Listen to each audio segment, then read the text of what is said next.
एक घने जंगल में सिंहराज नाम का शेर रहता था। वह ताकतवर था और खुद को जंगल का राजा समझता था। उसके डर से सारे जानवर कांपते थे। वहीं दूसरी ओर गजाधर नाम का एक विशाल हाथी था, जो शांत स्वभाव का, बुद्धिमान और सभी की मदद करने वाला था। वह जानवरों के बीच बहुत प्रिय था। शेर ने कभी हाथी से दोस्ती करने की कोशिश नहीं की। वह सोचता, मुझे क्या जरूरत है इस सुस्त और भारी जानवर की, मैं खुद ही सब पर भारी हूं। एक दिन शेर जंगल में शिकार करने निकला। अचानक उसके पैर में जोर की चोट लगी। देखा तो वह एक शिकारी के लोहे के जाल में फंस चुका था। शेर दर्द में कराहने लगा और जोर जोर से दहाड़ने लगा, बचाओ, कोई है क्या, मुझे निकालो। सभी जानवर डर के मारे पास नहीं आए। तभी दूर से गजाधर हाथी की आवाज आई, कौन है, यह दहाड़ किसकी है? जब वह पास आया तो देखा कि सिंहराज फंसा हुआ है। शेर ने गजाधर से कहा, गजाधर भाई, मुझे माफ कर दो, मैं हमेशा तुम्हें कमजोर समझता रहा, पर आज तुम्हारे बिना मेरी जान नहीं बचेगी, मुझे इस जाल से निकालो। गजाधर मुस्कुराया और बोला, सिंहराज, आज नहीं, हमेशा याद रखना, सच्ची ताकत दिल में होती है, अहंकार में नहीं। शेर हाथी के पैरों में गिर पड़ा। मैंने तुम्हें कभी दोस्त नहीं माना, लेकिन आज तुमने जो किया वो कोई सच्चा दोस्त ही कर सकता है। उस दिन से शेर और हाथी अच्छे दोस्त बन गए। शेर ने घमंड छोड़ दिया और गजाधर से धैर्य, समझदारी और करुणा सीखने लगा। अब जब भी जंगल में कोई मुसीबत आती तो दोनों मिलकर सबकी मदद करते। जानवरों के बीच उनकी दोस्ती एक मिसाल बन गई। कुछ महीनों बाद जंगल में एक भयंकर सूखा पड़ गया। नदियां सूखने लगीं, तालाबों का पानी खत्म हो गया और पेड़ पौधे मुरझा गए। सभी जानवर घबरा गए। एक दिन सभी जानवरों ने सभा बुलाई। अब जंगल को एक नेता की जरूरत थी जो इस संकट से बाहर निकाल सके। शेर ने कहा, मैं जंगल का राजा हूं, मैं सब संभाल लूंगा। लेकिन गजाधर हाथी बोला, यह संकट अकेले का नहीं है, हम सबको मिलकर हल निकालना होगा। शेर थोड़ी देर चुप रहा, फिर उसने गहरी सांस ली और कहा, तुम ठीक कहते हो गजाधर, अब समय है कि हम मिलकर काम करें। गजाधर ने एक योजना बनाई। हाथी और भालू दूर पहाड़ियों से पानी लाएंगे। बंदर और पक्षी पेड़ों के बीज दूर दूर तक फैलाएंगे। खरगोश, हिरण और अन्य छोटे जानवर जंगल में साफ सफाई करेंगे। शेर और उसकी टीम ने जंगल की सीमा पर निगरानी रखी ताकि कोई शिकारी या खतरा न आए। सभी जानवरों ने मिलकर एक नया तालाब खोदा, नहर बनाई और सूखे इलाकों में नए पौधे लगाए। धीरे धीरे जंगल फिर से हरा भरा होने लगा। कुछ ही हफ्तों में जंगल फिर से जी उठ गया। पानी वापस आ गया, पेड़ फिर से हरे हो गए और जानवरों में खुशी लौट आई। जंगल में एक बड़ा उत्सव मनाया गया। सबने मिलकर गजाधर और सिंहराज को धन्यवाद दिया। गजाधर ने कहा, अगर हम मिलकर काम करें तो कोई भी संकट बड़ा नहीं होता। सिंहराज बोला, मैंने गजाधर से सीखा है कि नेतृत्व केवल ताकत से नहीं, बल्कि समझ, धैर्य और एकता से होता है। एक दिन जब जंगल फिर से हरा भरा हो गया, शिकारी फिर लौट आए। इस बार वे संगठित और अधिक खतरनाक थे। उनका इरादा था शेर को पकड़ना और जंगल के दुर्लभ जानवरों को बेच देना। जानवर डर गए। सबकी नजर फिर से गजाधर और सिंहराज पर थी। गजाधर ने कहा, हमें अब बुद्धि और साहस दोनों का उपयोग करना होगा। यह सिर्फ हमारा नहीं, पूरे जंगल का युद्ध है। गजाधर ने जानवरों को 5 दलों में बांटा। पंछी दल आसमान से शिकारी की गतिविधियों पर नजर रखते। खरगोश दल शिकारी के जाल और रास्तों में गड्ढे बनाते। भालू और हाथी दल मुख्य मोर्चे पर। बंदर दल पेड़ों से पत्थर और लकड़ियां गिराते।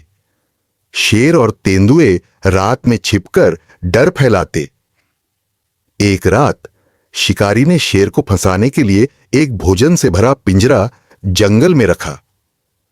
शेर समझ गया ये एक जाल है। लेकिन अगर वह पीछे हटा तो शिकारी गजाधर को निशाना बना सकते थे। शेर बोला, मैं अपने जंगल और अपने दोस्त के लिए जान भी दे सकता हूं। वह जानबूझकर जाल में गया, लेकिन जैसे ही शिकारी आए, गजाधर और जानवरों की पूरी सेना छिपी हुई थी। एक संकेत पर सभी ने हमला कर दिया। शिकारी हैरान और हारे हुए थे। कुछ भाग निकले, कुछ पकड़े गए। शेर जख्मी था, उसे गहरी चोट आई थी। सभी जानवर उसके चारों ओर इकट्ठा हो गए। गजाधर की आंखें नम थीं। शेर बोला, अगर मेरा बलिदान जंगल को बचा सका तो मैं धन्य हूं। लेकिन कुछ दिन बाद गजाधर और जानवरों की देखभाल से शेर ठीक हो गया। जंगल में खुशियों की लहर दौड़ गई। अब जंगल में हर साल एक एकता दिवस मनाया जाता है, उस दिन की याद में जब सभी जानवर एक साथ आए और जंगल ने अपने सच्चे नायकों को पहचाना। गजाधर और सिंहराज अब सिर्फ दोस्त नहीं, जंगल के संरक्षक बन चुके थे। साल बीत गए। सिंहराज अब बूढ़ा हो चला था। उसकी दहाड़ में पहले जैसी गूंज नहीं रही। गजाधर भी अब थोड़ा धीमा चलने लगा था, लेकिन उसकी आंखों में अब भी ज्ञान और धैर्य की चमक थी। अब जंगल की बागडोर धीरे धीरे नई पीढ़ी के हाथों में सौंपनी थी। सिंहराज का एक नन्हा शावक था वीर, जो बहुत बहादुर लेकिन जिद्दी था।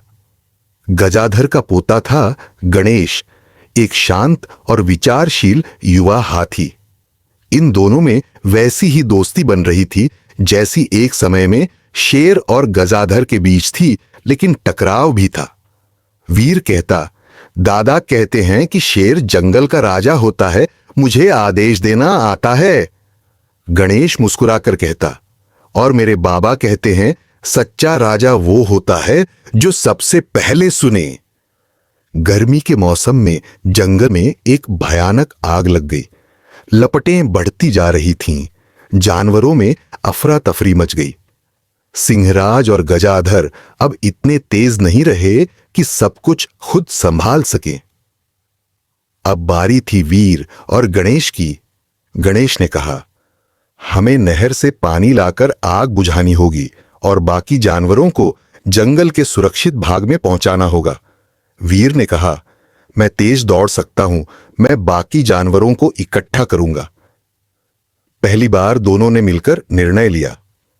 बंदरों ने पत्ते और पानी डाले, हाथियों ने अपनी सूंड से आग बुझाई, पक्षियों ने ऊपर से दिशा दिखाई।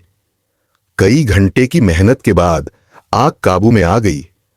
शाम को गजाधर ने कहा, वीर और गणेश ने आज साबित कर दिया कि नेतृत्व अब सुरक्षित हाथों में है।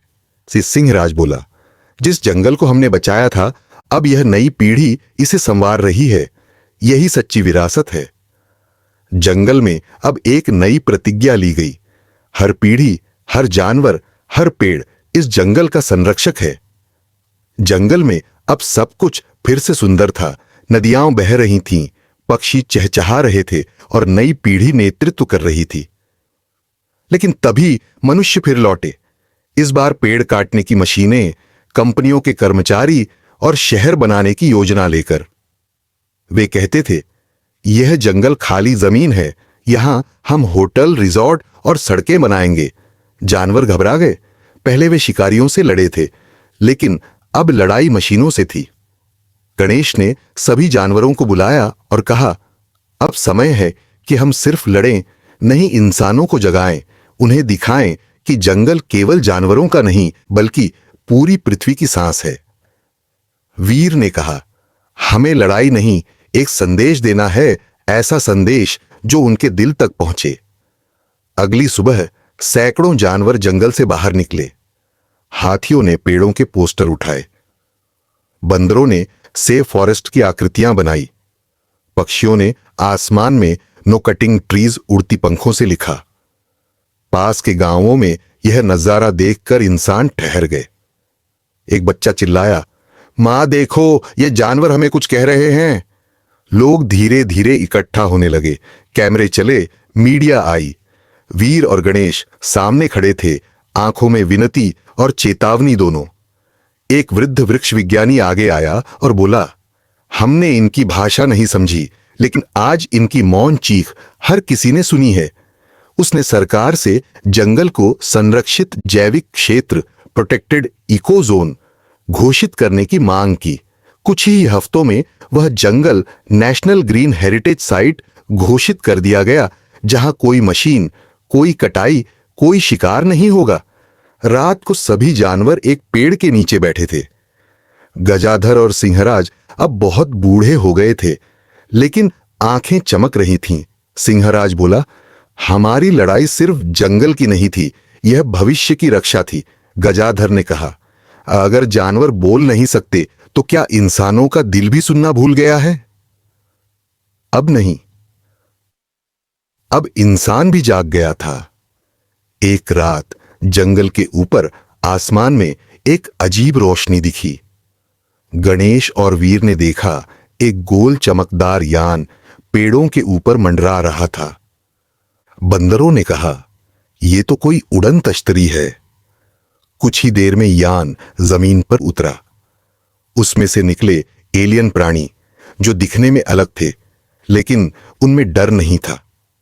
उन्होंने कहा, हमारा ग्रह भी संकट में है, लेकिन हमें बताया गया कि पृथ्वी के एक जंगल में 2 प्राणी हैं जिन्होंने संकट में भी एकता और संतुलन सिखाया। क्या वो आप हो? अब जंगल के जानवर केवल जंगल के रक्षक नहीं थे, वे पृथ्वी के प्राकृतिक राजदूत बन गए थे। एलियनों ने उन्हें ब्रह्मांडीय सम्मेलन गैलेक्टिक नेचर समिट में बुलाया, जहां सैकड़ों ग्रहों से आए जीव जंतु अपने अपने ग्रह की पर्यावरणीय कहानियां साझा कर रहे थे। वीर ने कहा, हमने सीखा कि जंगल सिर्फ जीने की जगह नहीं, बल्कि जीने का तरीका है। गणेश बोला, धरती को बचाने के लिए सभी प्रजातियों को मिलकर चलना होगा, चाहे वो इंसान हो, जानवर हो या दूसरे ग्रह के जीव। सम्मेलन में यह तय हुआ कि हर ग्रह का एक प्राकृतिक योद्धा चुना जाएगा, जो पर्यावरणीय ज्ञान साझा करेगा, विनाश के खिलाफ लड़ाई में नेतृत्व करेगा और अंतर्ग्रह सहयोग बढ़ाएगा। पृथ्वी से चुने गए 2 योद्धा थे। गणेश बुद्धिमत्ता का प्रतीक, वीर साहस का प्रतीक। उन्हें एक क्रिस्टल पुष्प भेंट किया गया, जो पृथ्वी पर हर उस जगह उगाया जा सकता था जहां जंगल मर रहे हों। वह फूल खुद ही मिट्टी को फिर से उपजाऊ बना सकता था। गणेश और वीर जब वापस आए, उन्होंने सबसे पहले उन जगहों पर क्रिस्टल पुष्प बोए जहां पेड़ कट चुके थे, नदियां सूख चुकी थीं। देखते ही देखते वहां फिर से हरियाली लौटने लगी। लोगों ने कहा, यह तो चमत्कारी जंगल है, इसे हम आशावन कहेंगे। अब इंसानों ने जंगलों को सिर्फ उपयोग की वस्तु नहीं, बल्कि संतुलन और पवित्रता का स्थान मानना शुरू किया। समय का चक्र लगातार घूम रहा था, लेकिन गणेश और वीर की उपस्थिति अब सभी समयों और स्थानों में फैल चुकी थी। जंगल में उनका नाम अब सिर्फ एक वर्तमान समय का प्रतीक नहीं, बल्कि समय के हर युग में प्राकृतिक संतुलन और एकता का प्रतीक बन चुका था। एक दिन जब जंगल में हवा चली, एक ध्वनि गूंज उठी। यह आवाज थी सभी ग्रहों की धड़कन, जैसे ब्रह्मांड एक विशाल संगीत बन चुका हो। गणेश और वीर ने सुनी यह गूंज और समझ गए कि यह संकेत था, जो उन्हें सभी आयामों से जुड़े प्राकृतिक संदेश को समझने के लिए भेजा गया था। यह आवाज एक चेतावनी थी। जंगल का संतुलन अब केवल पृथ्वी पर नहीं, बल्कि पूरे ब्रह्मांड के स्थिरता से जुड़ा है। वे विकसित समझ के साथ एक उच्च आयामी द्वार, गेटवे तक पहुंचे, एक ऐसा द्वार जो समय और अंतरिक्ष के बीच था। द्वार पर लिखा था, जंगल का गूढ़ संदेश हर ग्रह और समय के पार जाए, ताकि जीवन के संपूर्ण ताने बाने में एकता हो। गणेश और वीर ने दोनों साथ में हाथ मिलाया और उस द्वार को खोला। द्वार खोलने के बाद वे पहुंचे एक ब्रह्मांडीय मंच पर, जहां धरती के अलावा हर ग्रह के जीवों ने अपने अपने ज्ञान और जीवन का आदान प्रदान किया। इस बार यह संवाद सिर्फ पारिस्थितिकी तंत्र के बारे में नहीं, बल्कि अस्तित्व की गहरी समझ पर था। उनमें से एक एलियन प्राणी बोला, हमने देखा है कि हर ग्रह की जैविक विविधता अनमोल है, लेकिन हम सभी भूल रहे हैं कि जीवन का मूल मंत्र संतुलन है। जिस दिन हम संतुलन को तोड़ देंगे, वह दिन हमारी प्रजातियों का अंतिम दिन होगा। गणेश ने कहा, हमेशा याद रखें, जीवन के हर रूप का उद्देश्य सिर्फ अस्तित्व नहीं है, बल्कि सामूहिक जीवन को समृद्ध करना है। गणेश और वीर ने निर्णय लिया कि अब समाज और ग्रह के हर हिस्से को एकजुट किया जाए। उन्होंने ब्रह्मांडीय मंच पर सभी ग्रहों से संवेदनशीलता, जागरूकता और एकता का संकल्प लिया। वो लौट आए धरती पर, लेकिन उनके संदेश और अस्तित्व अब समय और अंतरिक्ष के बंधन से परे थे।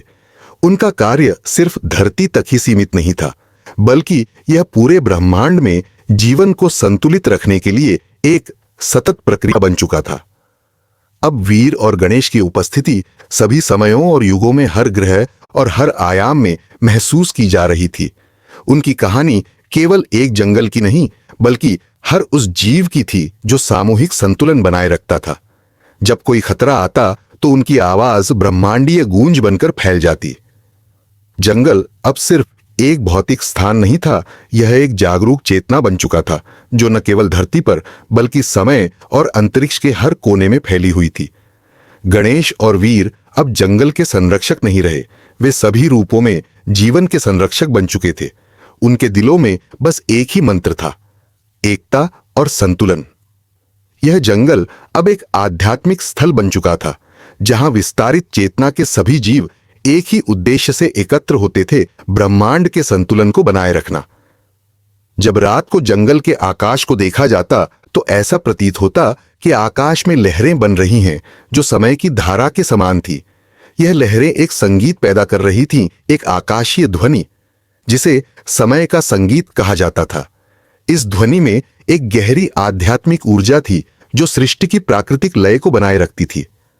गणेश और वीर अब इस संगीत के संवेदनशील वाहक बन चुके थे, जो समय और ब्रह्मांड के सार्वभौमिक नृत्य का हिस्सा थे।